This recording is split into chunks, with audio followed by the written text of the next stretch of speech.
Hey, welcome to another episode of the Fit for Purpose podcast. My name is Brandon, and this is my co-host, Jacob. Yeah, thanks for joining us. In today's episode, Brandon and I discuss all the different physical capacities that we can train in the gym, like strength, endurance, power, stability, all these different things that we can train. And we talk about the priorities, which ones we think you should train first, which ones are the most important, and how to structure getting from one place to another. Yeah, be sure to join us on this episode. And as we've talked about in the past, listen, there are subscribers and there are non-subscribers. If you are not subscribing to our channel yet, do yourself a favor, click that button. Now tune into this episode. Everything that you do has a trajectory. So like, I would rather train the way I train now and be able to do that 20 years from now than be like moving in a potentially negative direction and becoming a little more stiff. That's the benefit of quote unquote functional training, is like we're developing as many capacities as we can with efficiency.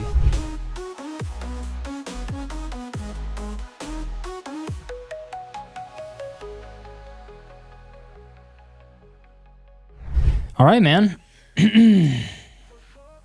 And action. I think we should get one of those. Click. Take one. Take one. Click. Yeah. Bro, you just moved. We did. Yes. How does it feel? Today is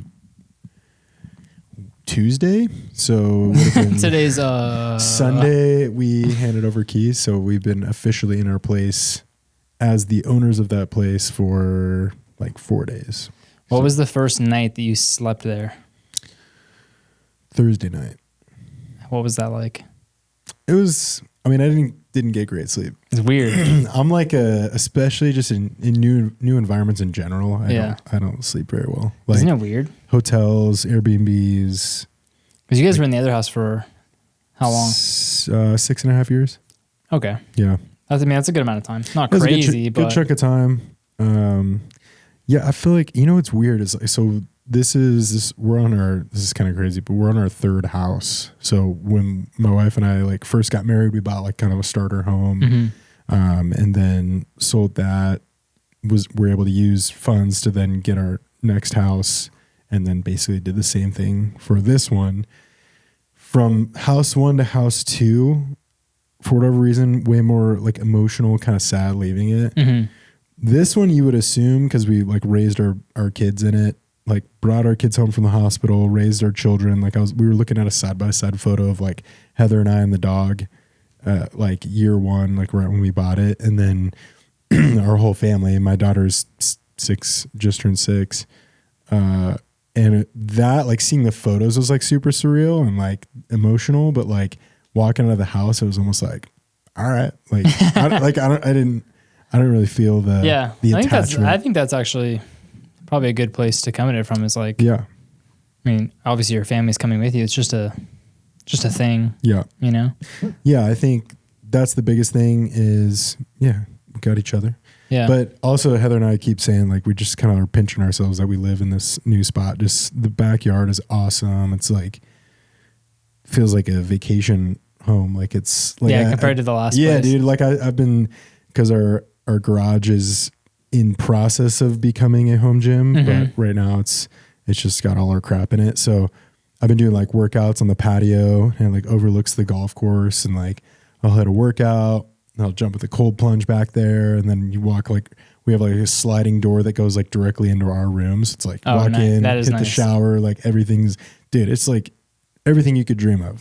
So we're pretty stoked on it. That's really cool. Yeah. Hey, congrats, man. Thanks, dude. That's exciting. Yeah, it was a beast. Like we've hired movers too, which is anybody who is moving, hire movers, because it's like, so for the big stuff, it's like, dude, you don't realize how much shit you have until you go to move. Yes, that's what it was. It was like, and I'm the kind of person, I don't get attached to like materialistic things too much. Like if it were up to me, I would have thrown away like our whole house and just started over. Start all the trash. Like, dude, because the amount of times, and it really worked out because we actually only moved like 2 minutes away, which is kind of crazy. But with the amount of like shuttle runs we had to do with cars and just like loading up the trunk, driving. Yeah, it's random shit. Oh yeah. And you're just like, it's like the most miscellaneous things just like combined, like this motley crew of like kids' toys, a lamp, this like yearbook from your junior high school, and like just like, why do I have this stuff, dude? Like, yeah, you don't realize once you like moving is such a good opportunity to just purge all that just shit. purge it. Yeah. That's cool. So what's the timeline for the new garage gym?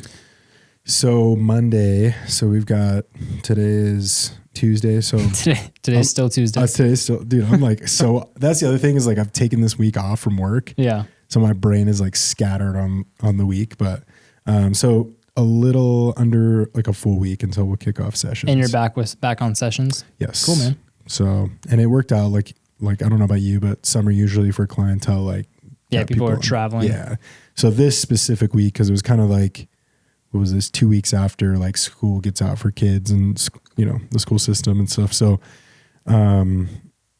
most of my clients were like gone anyways, and it actually really worked out. So nice. Yeah. Cool, man. Yeah. That's awesome. How have you been? What have you been up to? I'm good, man. I, just same shit mostly. Just, actually this last weekend I played in, they call it like an Olympics. They do it every 6 months, but a few guys organize it, and 16 guys get together. They invite, 16 guys who they are connected to somehow. Okay. This is the first time I've been invited to it, but my buddy's been doing it a few different times. Okay. So he's told me about it, and they needed a couple extra people, so I got an invite. And Hey. so there's 16 of us. You get drafted into a team of 4, so there's 4 teams of 4. And then we competed against everyone in 6 different sports. Wow. So, interesting. Yeah, Friday afternoon at 6 p.m. we played the sand volleyball for a couple hours, and then we went into Phoenix and played paintball for a couple hours. So like 6 to like 10:30 on Friday, and then get home at like 11, and then on Saturday 7 a.m. we met up at Mountain View High School. Played flag football for a couple hours, pickleball. You said teams of 4? 4 teams of 4. 4 teams of 4. Mm-hmm. So if you're playing like field sports, like, is it just the tiniest, like, what is your dimensions here of? Well, so for flag football, this is the only sport that this applied to, but flag football, we combined, after the first 2 events, we combined whoever was in first place with whoever was in 4th place, and made a team of 8 for flag football. Okay. And it was actually 6v6 for flag football. And is everybody running routes? You got linemen? What's the situation? Yeah, here? it's like a setup 60-yard field, 1 first down, 6v6. Like, there's like specific rules. You only get like 1 rush per downs. Yeah. And yeah, basically. So they have this whole system for they have the whole sports. system laid out. Yeah. Yeah. Sand volleyball was pretty tough. I've never really played sand volleyball before. Paintball was so fun. And are you renting your own gear? We went to a spot in Phoenix and we rented out the whole place. Yeah. And so you just get masks and guns, and then you just wear whatever you want. Was there like a buy-in for this type of thing? Like you have to. It was like $65. We literally just paid for paintball. Everything else was nice, free. So football, you said, what followed football? Pickleball. Okay. Then we went to a Mormon church and played basketball and dodgeball. Indoors on the carpet? On the basketball court. Oh. Have you seen those? Carpet, yeah. Dude, some of those Mormon churches, they got that carpet flooring. Yeah. No, Crazy. It was a real basketball floor. Nice. But yeah, it's like 4.5 hours on Friday afternoon, then like 8.5 hours on Saturday. Crap. I only slept like 4 hours. Was your body just like beat up? I was destroyed. And did you guys win? No. We were in first going into the last 2 events, which were basketball and dodgeball, and we took 3rd in those 2 events. Dang. I know. That's tough. That's a tough L. Yeah. It was fun though. It was you really get a bronze. Fun. What's that? You get a bronze. We got a bronze. Yeah. Out of 4. But just fine. Say we got Still a bronze. Still place. We didn't take last. Yeah, exactly. But yeah, we didn't do good at sand volleyball. We did great at paintball, 1 paintball and flag football. Pickleball, I'm terrible at pickleball. I had never really played, and it was just like such a the people that had played before, you could really tell there was like a big discrepancy between. It's like such a niche kind of skill sport, But it's like a large scale ping pong, basically, right? Like, yeah, because it's a wiffle ball. yep. Kind of, yeah. It's so much as like touch and paddle. technique and like not, all sorts. Yeah, it's like a learning curve for sure. I feel like I like to live in the camp where I just hate on pickleball. Yeah, pickleball sucks. Dude. It's just like I'm a big advocate on hating things that are super hyped. Like, don't get me going on the high rocks, dude. I'll just go all day long. High rocks sucks. So pickleball for me, I'm just like, dog, I don't get it. Yeah. And maybe I need to play it a little bit. I don't get it either. I played it like, Yeah. that was like my second or third time like playing it. Yeah. And I was just like, it's not, I don't know. People just get hyped on it. It's not like a good workout. Like it's not a lot of like physical activity. Yeah. And it's just, Oh, I love that too, because I'll get people that are like, they know you're a trainer. So in conversation, they're like, oh yeah, I just like play a lot of pickleball. It's like, so you just basically stand there. That's like the equivalent to like someone being like, I work a blue collar job, so I don't need to exercise. It's Yeah. like, no, you still need to work out. Dude, I'd say the hardest sports were like sand volleyball was surprisingly like Tough. heart rate up. Yeah. I was in zone 3 for like 40 minutes. Well, you're having to be explosive against basically resistance. Yeah, moving through sand. Yeah, like moving through sand is We played awful. like 9 games of sand volleyball. Oh my God. Well, yeah, because you play each team. It's all bracket based. Like, You play each team, Yeah. and then you get seeded based off of that, and then you play in a bracket system, and it's like then it's like a 2 out of 3 or whatever, So we ended up playing like 9 games. Same thing with paintball. We played like 13 or 14 rounds of paintball. have you played paintball before? Yeah, I have. I love paintball. See, that's like, I have not. I've done airsoft like as a fun. kid. Paintball is way better than airsoft. Paintball to me is like, the thought of getting hit seems worse than getting hit. I don't know. Like, I like getting hit. It's just, like Adam Sandler, like Happy Gilmore. It's only 364 more. Days till next year's hockey truck. Yeah, it was. It's just intense. It's fun. Yeah. Yeah. And is that like a one and done once you get shot? Yeah, that's how we played it. We were playing like a capture the flag style. Nice. Flag football. I haven't played football, any sort of football, in 10 years. But we crushed the football because I feel like it's just like so athleticism based. Yeah. It's like, Football is a pretty like translatable sport. yeah, if you can like cut and create space and Unless catch a you're the ball. one throwing the ball, that's the only. Yeah, as long as you can like be fast and catch the ball, then you're good. Yeah, you just gotta have awareness in space, basically. Yeah. Whereas pickleball, I was like, I felt so stupid.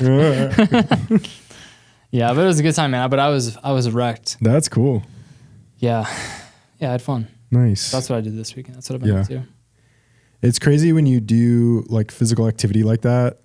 It isn't lifting. It's not like intentional training, but how your body feels after. Like that's how I felt in this like move. Like we had one day where I had to move the garage gym, and thank God I had some help. But like, oh my gosh, from 8 a.m. to noon, like it was only maybe 4 hours, but it was loading up the box truck, just full of like heavy crap, Moving and all then your weights, unloading it, and then once I got it in the garage, just like shifting it to one side, knowing work was going to be done in the garage. Dude, that night, like my body hurt so bad. I had 3 days in a row where I surpassed like 20,000 steps. Nice. And I was like, just beat. Dude, that Friday, I got to the gym at 6, started training at 6. I got out of the gym at 5 p.m. Then we did that. Sand volleyball and paintball till like 10:30. Oh my I gosh. had like almost 32,000 steps that day. Oh my gosh. And then Unreal. Saturday I had 28,000. It's crazy. Oh my, I ate so much food The dogs were barking. and then slept like 10 hours. Yeah. Yeah. Nice. But it was worth it. Totally. Literally worth it for no like trophy, no like money, we didn't even win. It's just like It's just fun. It's just like, so fun. especially as guys, it's just like 16 dudes just like competitive nature. competing, like talking shit, but Yes.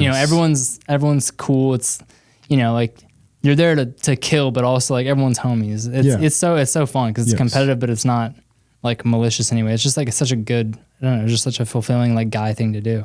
Yeah, I was going to say, I feel like that's like in our DNA. Yeah. Or maybe it's because like from the time we're like children, we're playing sports, but you just like crave it because I don't know, in adulthood, now that I don't get to like play sports that often, you like, it's like a piece of you is like gone. Like I'm like the guy that like, I take my kids to the park and I'll see like, you know, some kids like passing the football and I'm like, I want to go play with like, can I play with you guys? Can I play with you? Dude, I just like my soul longs to ball. They're like, no, actually we got even numbers. Sorry. Like, okay. Dude, they're just like, get the hell out of here, Grandpa.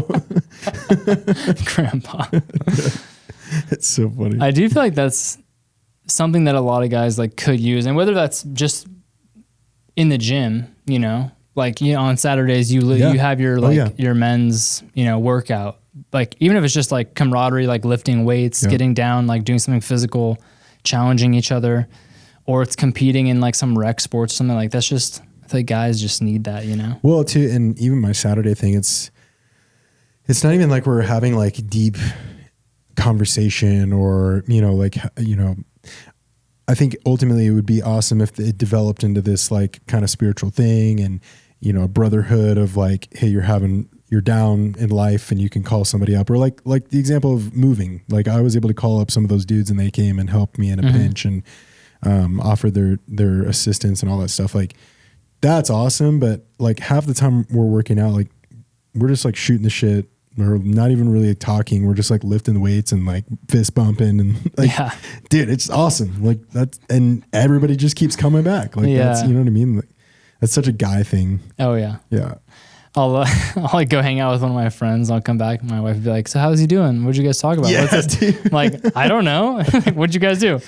We just hung out. But also they like ask like such like niche questions. Like, how is their late grandma doing? You're like, dude, I don't I have no idea. Should I have asked him that? We talked about his bum ankle for the last hour. I don't know. Like we talked about the glory days of his JV football. Like, yeah, I don't know. Yeah. Yeah. So I always get hit with that. It's so good.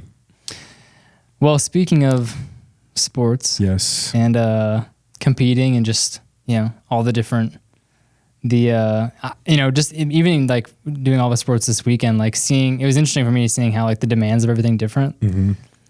Running around on sand and sand volleyball, like cutting on turf for flag football, or like the skill coordination of pickleball. It got me thinking about like the different physical attributes that we can train, right, in the gym specifically. You know, bringing this back to fitness and, you know, some knowledge and education around that. Like, obviously, there's so many different variables that we can train in the gym. I think we get stuck into we're either training strength or we're training endurance. But there's so many physical capacities, if you zoom out, that the human body has. Yeah. So I wanted to like kick off this conversation and jump into it. Like, you know, just to name a few capacities, we have strength, which you could even break that down into like barbell strength, calisthenic strength. You know, like there's another type of strength they call like dad strength. Mm-hmm. That's like, you know, like wrestlers have dad strength where it's like my father-in-law's got dad strength, man. Yeah. You could just like move. They could just move weight. I lift weights 5 times a week, every week. I think he could still beat me in arm wrestling at he'll just like 60 years old. You like, he grabs you and you're just like, oh shit, I can't, I'm not getting away. Yep. We have like speed, power, flexibility, balance, coordination. You know, we have all these different capacities that we could train. So I wanted to jump into this conversation and think about like, I'm going to ask you this question to kick off the conversation. If you could develop one of those capacities in yourself or in your clients, which one would you choose? Like, which one do you think has the biggest carryover, the most importance? So strength, speed, endurance, is that one of them? Endurance, coordination, power. When I say speed, I'm referring to like running speed. Yeah. Right. Can we lump power into speed, or would we separate those? Well, I mean, you need power. Yeah. I think speed is an interesting one because like to run fast, you need like strength, power, coordination. You kind of bucket a lot. Yeah. I would say power, just because I think that is the most like translatable in terms of like you need power to be strong. You've got to move weight quickly. You need power to be strong or to be fast and explosive. You need power to be able to jump and to move and to, even from a proprioception standpoint, like if you are a powerful human being, then you probably also have the ability to decelerate that force. So in terms of like longevity, as you get older, risk of falling, like all of those things, like I think for me, like power is one of the most important attributes. Yeah, it's interesting because that's one of the things that we lose most aggressively as we get older. Yep. The ability to like move quickly. Yep. That's a good answer. Yeah, I heard important to train. A quote that said like the day you stop jumping is the day you die, which I like. The day you die or the day you start dying? The day dying? you die or day you, however you want to say it. Like I didn't jump today. I'm dead. No, but I know it seems aggressive, but in terms of like if you don't use it, you lose it mindset, it's clear as day. You can look at all the stats. Like the second you stop doing things that are quick paced, intentional, fast, explosive, you start aging like super quickly. Yeah. Interesting. So. I think there's an argument to be made for strength and like endurance aerobic capacity too, as far as like, like overall health, battling aging, you know, like we know that the better your VO2 max is, like that's really correlated with a longer life and healthier brain and all sorts of things. Same thing with strength too, like having muscle mass as you get older makes you way more resilient and, like you said, resilient to falling, hurting yourself, keeps your blood sugar in check, helps keep body fat off, keeps your brain younger. So it's hard to like choose one. Yeah. I think very desert island. I think overall I would go with strength.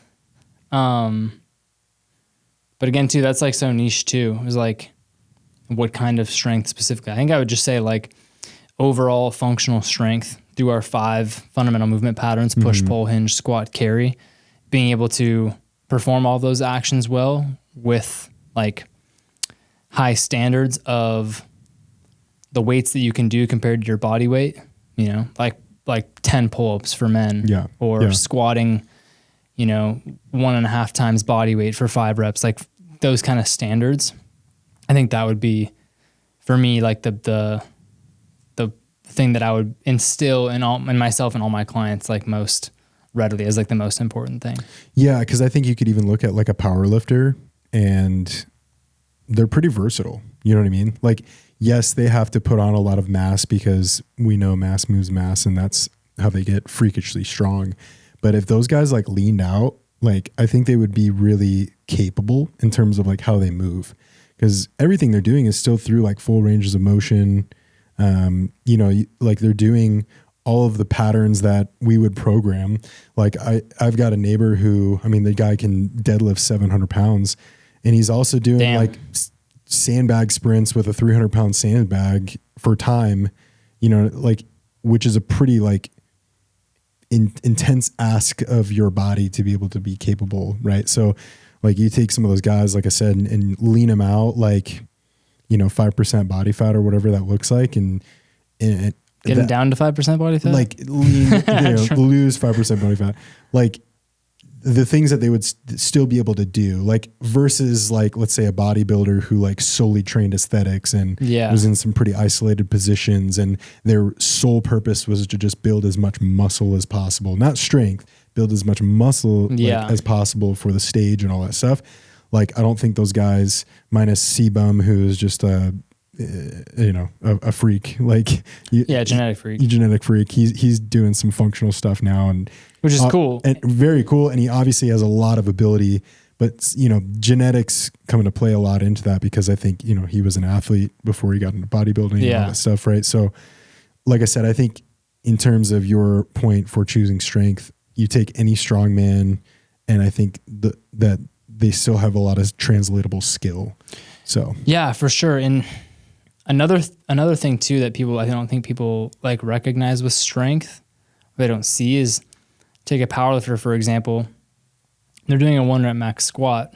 The bar is moving slowly, but they're still training power because what they're doing is they're having the intention of moving the bar as fast as they can. Yeah.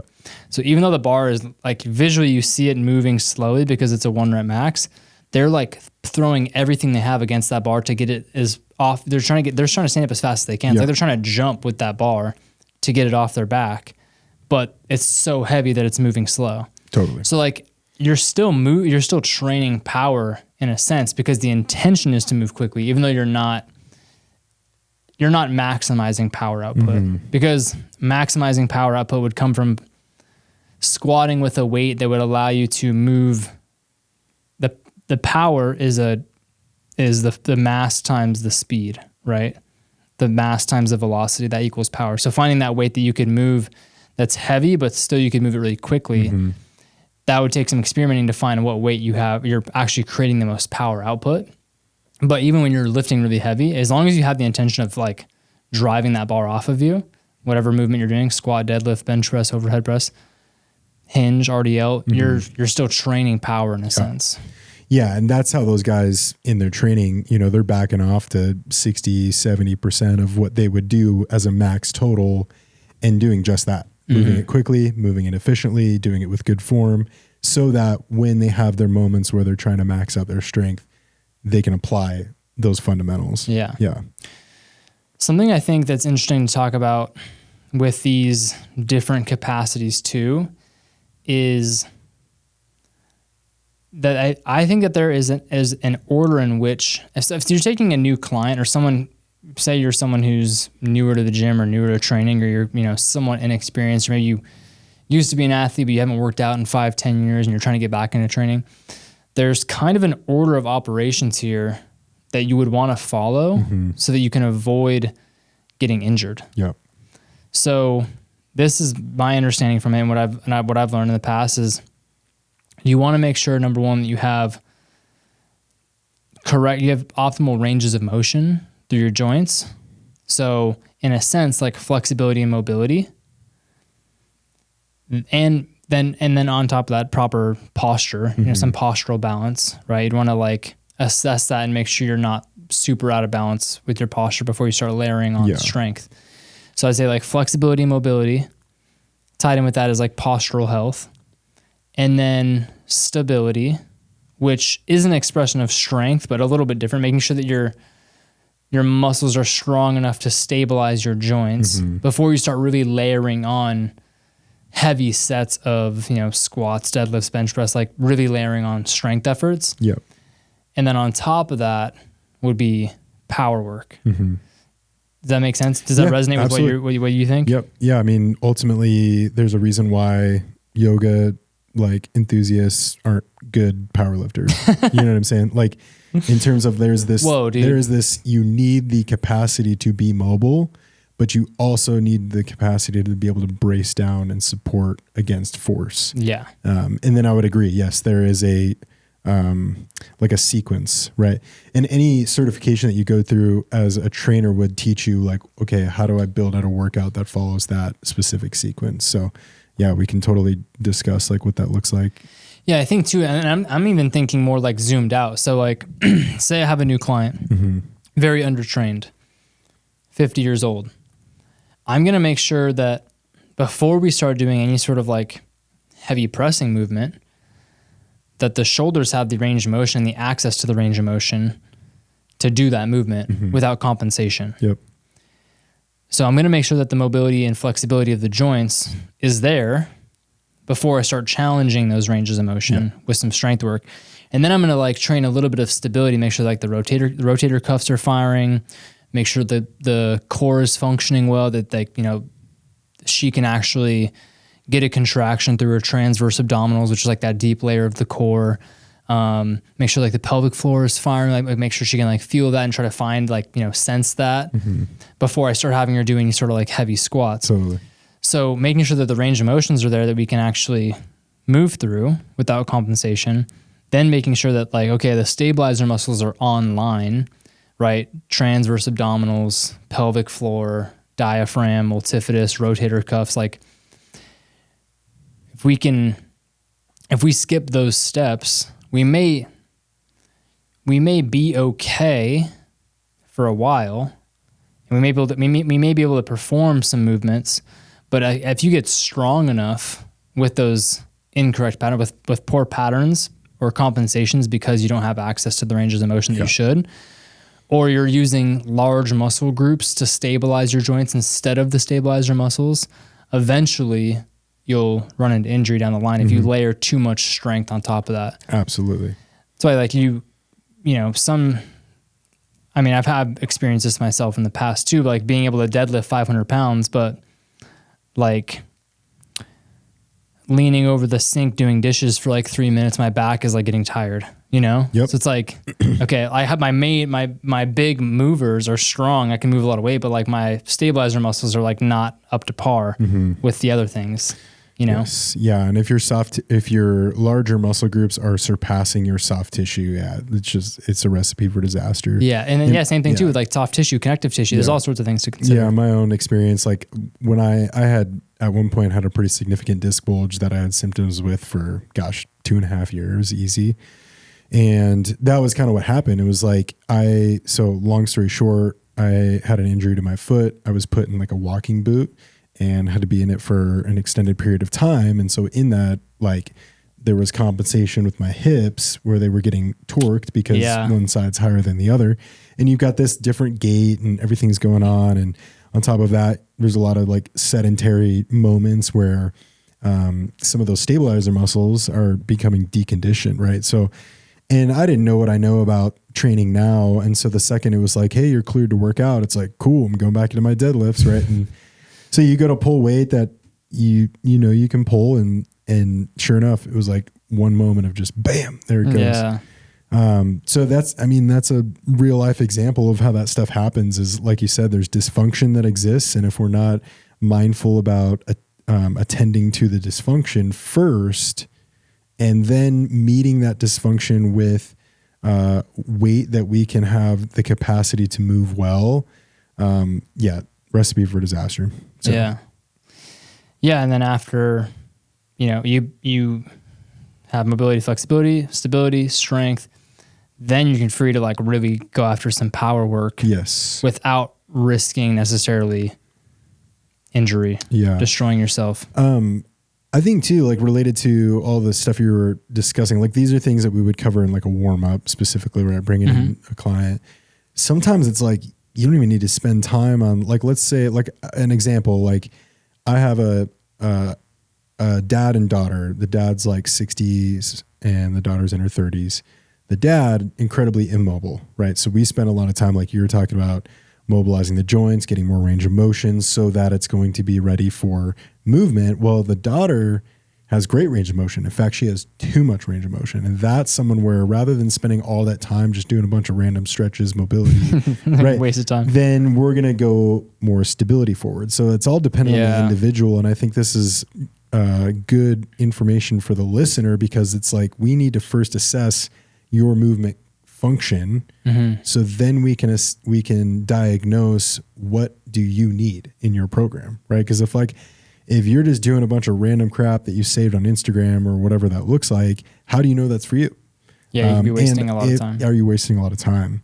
Yeah, like it's really big that like in this clickbaity world of videos that just like hit the surface for attention, where it's like, hey, you have shoulder pain, like try these 5 exercises. Well, how do you know you need all 5 of those exercises? Because you could have great T-spine mobility. You could have no problem getting overhead without your trap getting in the way. What your problem could be is that you can't stabilize weight in a front rack position. So rather than spending 20 minutes doing 3 exercises by 12 reps, you could, you know what I'm trying to get at. So I think that's an important thing to know in terms of when we're building a session that is right size for the individual. We have to first assess your movement capabilities. Yeah. That's a hard tandem.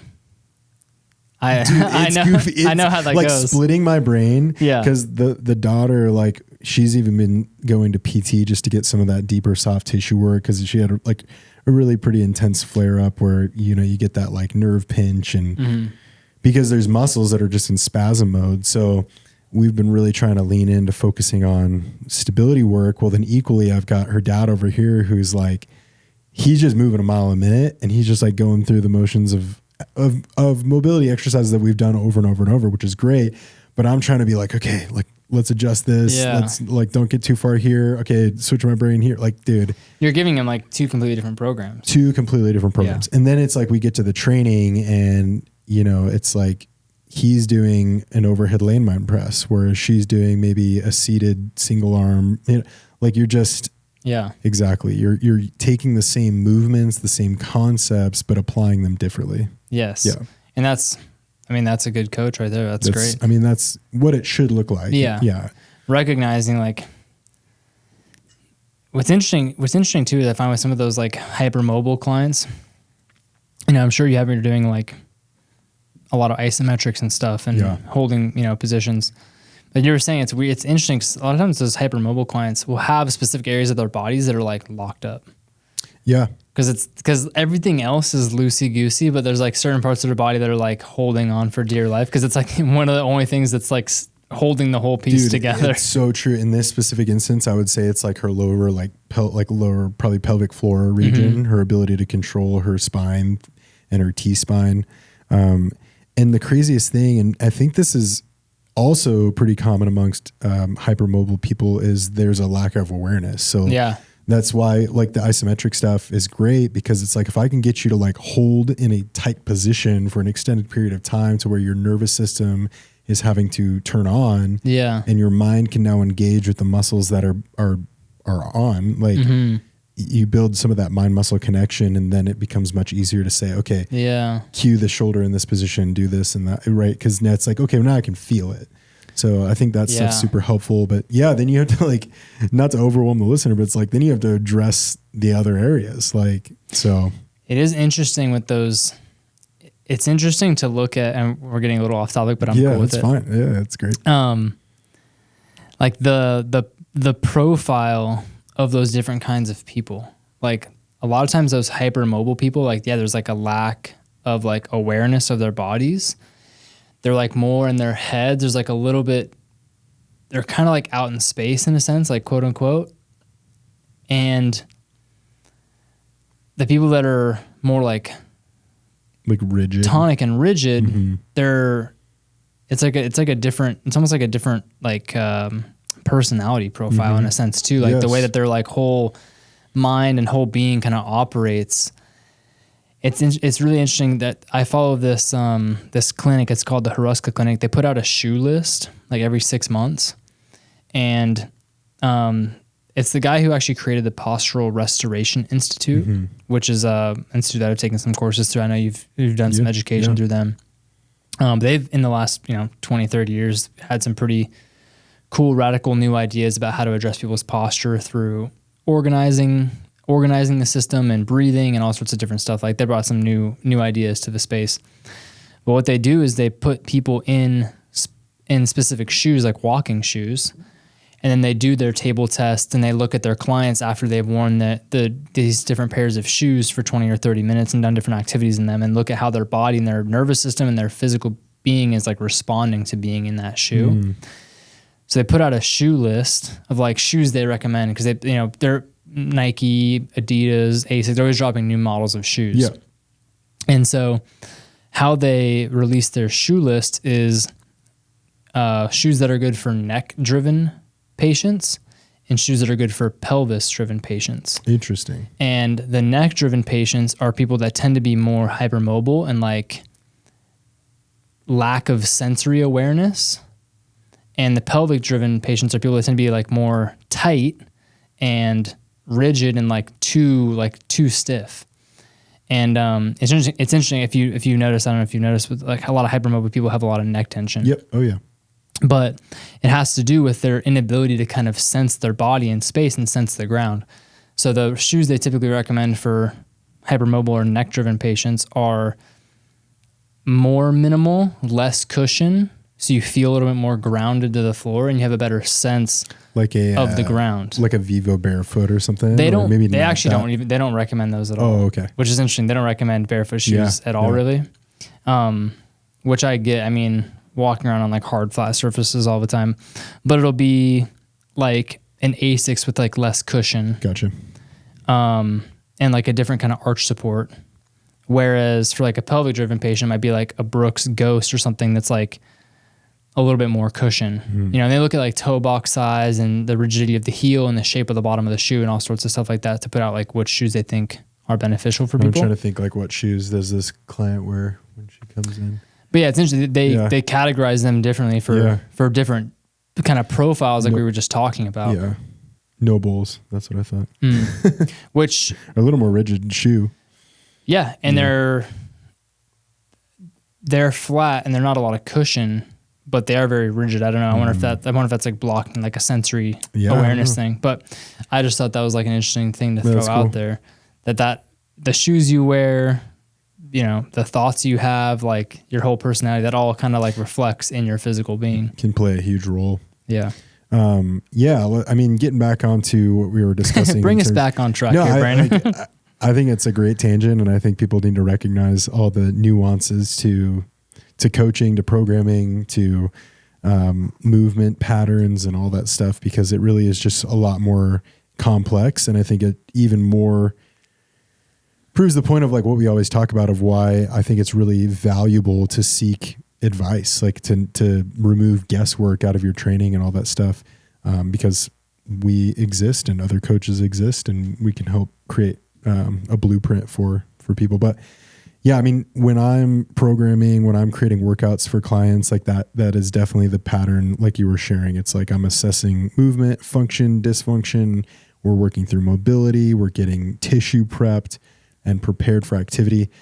For me personally, the first thing that I like to do, and because like I'll do stuff with clients for like an hour, once we get through kind of like, let's say the foam rolling, the stretching, the mobilizing, the breathing, I like to go into power, and sometimes I'll combine that with like an accessory movement just to save time, you know, kill two birds with one stone. So like what that could look like, let's say it's a push day, is we'll go into like a TRX face pull, where it's like getting the rear shoulders, the upper back on for pressing.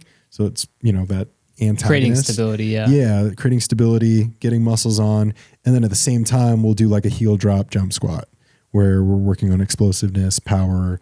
So one's going to be like 8 to 12 reps. The other one's going to be more like 5 reps, where you're working on explosiveness. And then we'll take a rest, and we'll do that a couple times. That's usually where I'll put like some of that stuff, right? Like my power block, if you will, and then what I was going to say is following the power is when I'll do maximal strength. Yeah. Because I think it's really important to get the nervous system kicked on. And then like we were talking about, it's like, if I want to move maximal load, then I need to generate maximal force against that load. And so being able to get the nervous system on in a power setting and then go attack. And what I find even in my own training is sometimes those heavier weights will feel lighter because you're like more prepped to attack it. And with all of that, it's like, that's when I'm going to have the most capacity in my training session to do those specific things. Like if I did a bunch of hypertrophy work and, you know, pumped a bunch of blood into my muscles and exhausted my system, and then I was like, okay, I'm going to go deadlift my, you know, my max, like 3 rep max, whatever. It's going to be significantly less weight or feel much more challenging than it would if I did that at the very start of the workout. So yeah. So now you're talking about how to structure an actual like 1 hour session. Yeah. You want to put whatever is going to be the most kind of like challenging thing for the nervous system early on in the workout. Like you're saying, doing some power work, using that as prep for your strength work. I think that's great.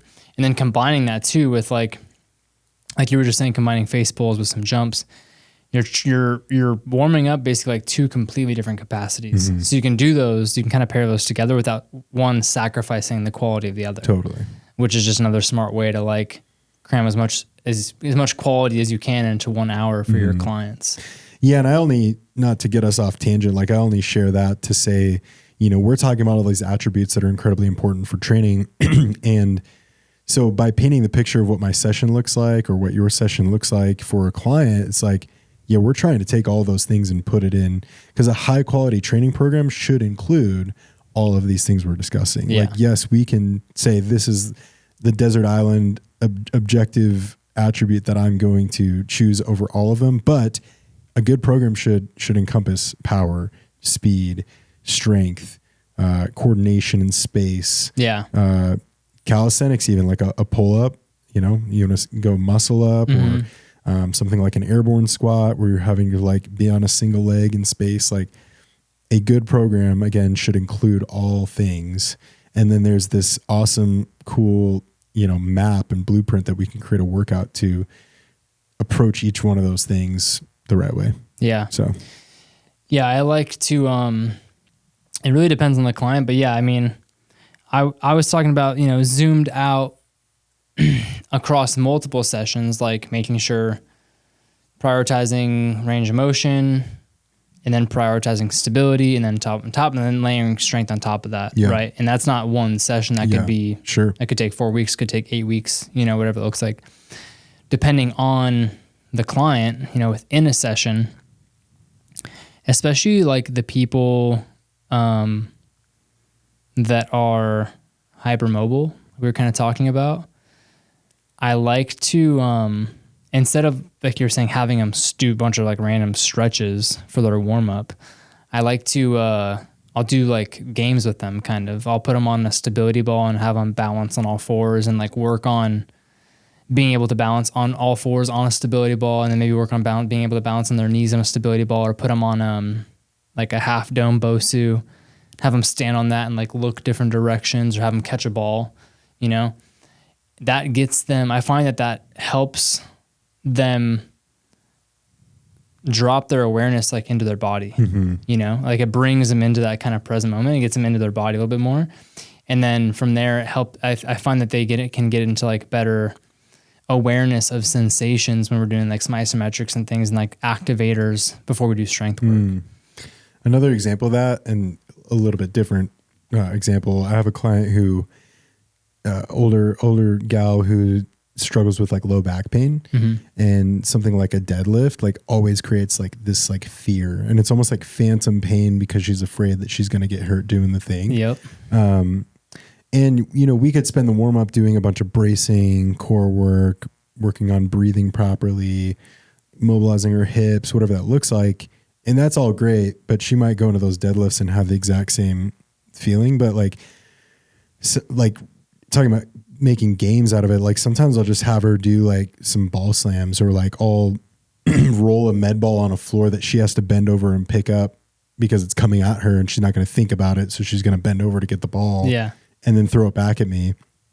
And it's funny because it's like the brain games. It tricks the brain to like where she's not thinking about her back because she's got this ball rolling at 10 miles per hour at her. That I can throw that fast, but like just like to paint the picture of she's going to bend over, she's going to pick it up, she's chucking at me as hard as she can, and now she's not thinking about her back. Yeah. So it's like so funny how you can like take clients through these different things, and you as the coach, you're like, I have a specific goal with this. They're just like, yeah, all right, let's go. It's pretty funny. She's doing like deadlifts with a ball, but like she has no idea she's doing deadlifts. She doesn't even know she's doing deadlifts, and now she's not thinking about her back. And then we're going to go pick up a 35, 40 pound kettlebell, and she's like, cool, back didn't hurt. Like, yeah, that's cool. Yeah. That's very cool. Yeah. What do you think about, where like balance, coordination, we talked about power a little bit. There's a ton of different ways to train power, and there's safe ways to train power. Like I was talking about making sure you have all these layers in place before training power, but like you could train a kettlebell swing with explosiveness. And as long as you have a good hinge and like a decent brace, then you could do that pretty safely. Yeah. It doesn't have to be like box jumps or depth jumps or anything too crazy. I've got a dude with a hip replacement that we just jump onto a 45 pound plate that's flat on the floor. Or jump on the floor, like, or do some pogos, or like, like you said, safe ways to do that without it being this overwhelming, scary thing. Yeah. But beyond that, something like speed, like running speed, or again, coordination, balance, beyond just like single leg balance, like more specific stuff. Like those are more kind of advanced qualities. Do you sprinkle those into your normal sessions, or do you only kind of touch on those things with, certain clients? Like, where do you think that those things kind of play in? Yeah, like speed, definitely certain clients. Like I'll do power with everybody, but like speed, I probably save more for like my athletes, just because that's something that actually has to like translate to a field or a court, whatever that looks like, with a general public, a general population type person, like I'm prioritizing more things in an hour than like getting out and running sprints. Yeah. So, but we could do that on like an Aerodyne, and we could do 10-second sprints followed by a 50-second rest for X amount of, and it's going to work the same principles. Absolutely. So like finding ways to lower the barrier to entry, if that makes sense. Yes. But still do the thing. And then related to like coordination, balance, all that stuff, like most of what I program, and I know most of what you program is like body weight, like free exercise. We're not like doing things on machines often. Yeah, it's not supported. Yeah, free weights. in space is what I was going to try and say. Movement in space with weight. So there is this natural level of you have to be coordinated, and in order to accomplish what you're doing well. So, and then I'll mix in stuff like airborne lunge was like something we had talked about, or like a windmill press where you're having to work through rotation and this full range of mobility where it really requires a lot of stability, coordination to accomplish. Like I kind of tend to save that for like the accessory work, like a little bit later in the session, just to make sure we're still hitting it. So yeah, I love it. Yeah. I think that's just a great overall advertisement for functional training and intelligent programming. Yeah. Like, their machines have their place, and there are machines that I use with my clients that I think can be great, leg extension, hamstring curls, leg press, like some of these things have their place. Yeah. But because we still want like develop, like I think that's what machines are so good is like they develop muscle. Yeah. They're in this isolated position where your body doesn't have to work on like stabilizing, and you could just max out. Like that's what I think bodybuilders do a really good job of, is they access movement patterns that allow them to build the most possible muscle. Yeah. And I think that's why. And we can learn from that. Absolutely. And, I think only training that way is massively detrimental to your overall physical ability and, long-term probably your physical well-being too.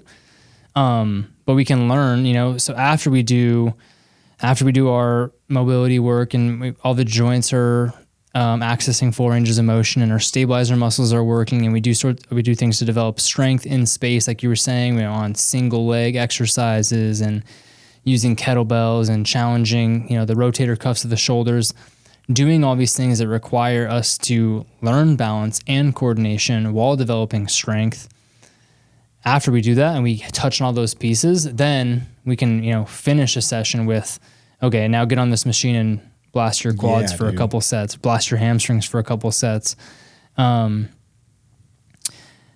But yeah, just all that to say, like you were talking about, I think that's a great just overall kind of advertisement for, again, functional strength, functional training in ways that challenge. That's the benefit of quote unquote functional training, is like we're developing as many capacities as we can with efficiency.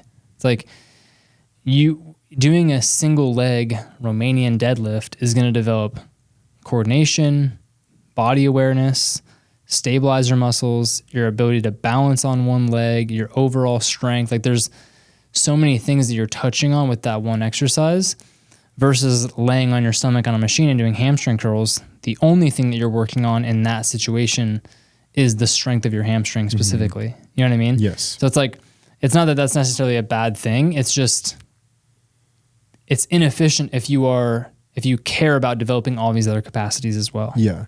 Well, and I think that it just goes to using your word, advertise, like what we're about to, because like anybody watching us, like, yeah, we strive to like put on some muscle, but like we're not like bodybuilders. We're not jacked. Like we're pretty like, what are you talking about? I'm stepping on stage next week, bro. Yeah. What are you talking about? But like you shared the example of what you did this past weekend, and then myself too, like moving and the Olympic thing that you did. It's like, yeah, but you could show up and fucking compete at that and have no problem. You know what I mean? And like probably blew a lot of those guys out of the water just in terms of your capacity because of how you train. And I think that's what training should be about. Yeah. Like I'm certainly still chasing aesthetics. I want to look good with my shirt off. Like, I would love to put on 10 pounds of muscle and be freaking yoked, but like, I also want to be able to show up in life. Yeah. And I think that's why like all of these attributes we're talking about are super important to lump into one training program, because man, for me, it's like, I still got to play with my kids on the floor. I still got to get up and manually perform with my body for my job and lifting weights for clients and setting up stations and demoing this and that. Like I want to be able to, this morning I went on a 2.5 mile run just cause it's like, I want to be able to do all those things too. Yeah. And not be in pain. Yeah. And not be in pain. And I think it's so funny because we have this like whole trend right now of like the hybrid athlete. Have you seen this? Yes. And it's like, it's just some dude who like hits a bunch of bodybuilding workouts in the gym and then runs. Yeah. And it's like, yeah, but like go sprint or go jump or go cut laterally. Let's go see you play basketball. Yeah. Go exactly. Yeah. Like, and you might be able to because of some genetic gifting, but like, what happens if you only do those two things, like eventually 40, like, cause it's all trajectory based, right? Yeah. It's like, you might be able to do that now cause you're 26 and you're agile still, but like everything that you do has a trajectory.